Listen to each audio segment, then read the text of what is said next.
Hi, my name is Mr. McMillan, and welcome to my revision tutorial. This tutorial is designed for all students studying Edexcel GCSE Religious Studies, and is based on the Religion and Life units, that's units 1 to 7, section 1, Belief in God. In this video I'm going to review the 4 main reasons that the Edexcel exam board give as reasons why some people do believe in God. Perhaps the biggest influence upon whether or not a person believes in God is whether or not they had a religious upbringing.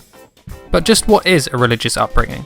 Well, this will vary from religion to religion, but generally speaking it will include the following elements. Some kind of initiation ceremony, like a baptism. Attending a place of worship on a regular basis, like church. Taking part in religious activities, like taking communion. Being encouraged to pray, and perhaps attending a faith school. Why is it that these things make a person more likely to believe in God? Well, this is mainly down to the influence of authority figures. All of us, without realising it, often take on the values and beliefs of those around us. Therefore, when a child is surrounded by parents, teachers, and religious leaders who all profess and live their lives based on a belief in God, it is natural that those children will begin to share that belief. So our first reason why some people believe in God is the influence of religious upbringing. Our second reason is people who have had a personal religious experience. A religious experience is an event or occurrence that when it happens to a particular person makes them have a belief or a more certain belief in the existence of God. Because they are very subjective, religious experiences take on a massive variety of forms. However, it is possible to categorise them. Firstly, we have miracles.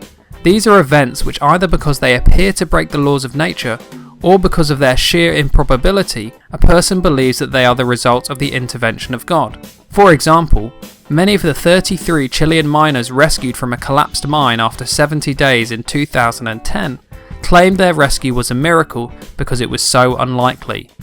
Secondly, we have numinous experiences. The word numinous is not something we use often in everyday language, precisely because it means something that is not everyday. Numinous refers to a feeling or awareness of the presence of God. This might be inspired by a range of things, for example, a beautiful sunset, or an act of kindness, or simply visiting a place of worship. Any time when someone says they felt the presence of God, or felt an awareness of something greater than themselves, they are describing a numinous experience. Thirdly, prayer, or more specifically, answers to prayer. When someone asks God to do something in prayer and then it happens, many people see this as confirming their faith in God. In the USA in 2011, an atheist jokingly asked God to help his mum win the lottery, and when she won $1 million the very next day, he converted to Christianity. Some people would call this an answer to prayer. Fourthly, we have near-death experiences. These basically do what it says on the tin. It describes the experience of someone who suffers a cardiac arrest, which means their heart stops beating, and when they are resuscitated they describe having had a conscious experience. These experiences often involve a person appearing to leave their own body, to travel down a tunnel towards a bright light, meeting loved ones who have already died, and then being given a choice about returning.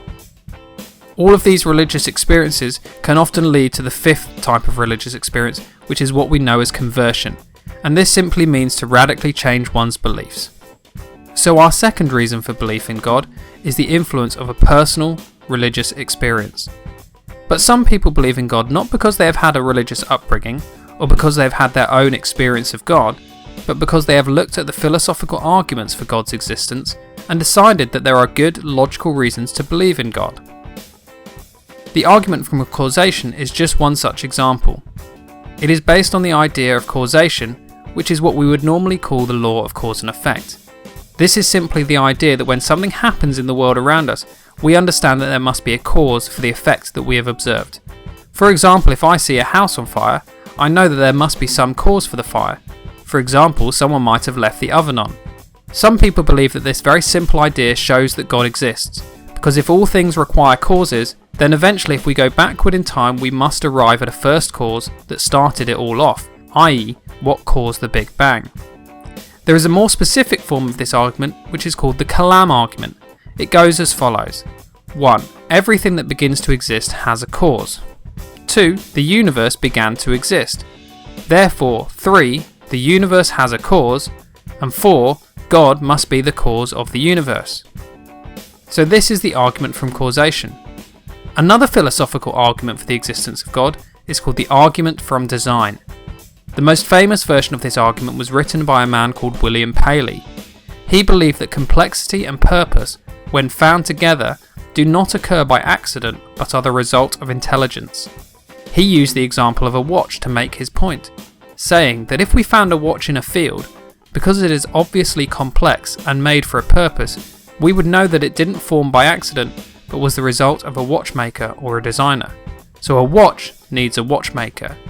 He said that the universe, or things in the universe, e.g. the human eye or the solar system, were much more complex and had greater purposes than a watch, and therefore they too must have a designer, i.e. the universe needs a universe maker. And therefore God is the name we give to the being who designed the universe.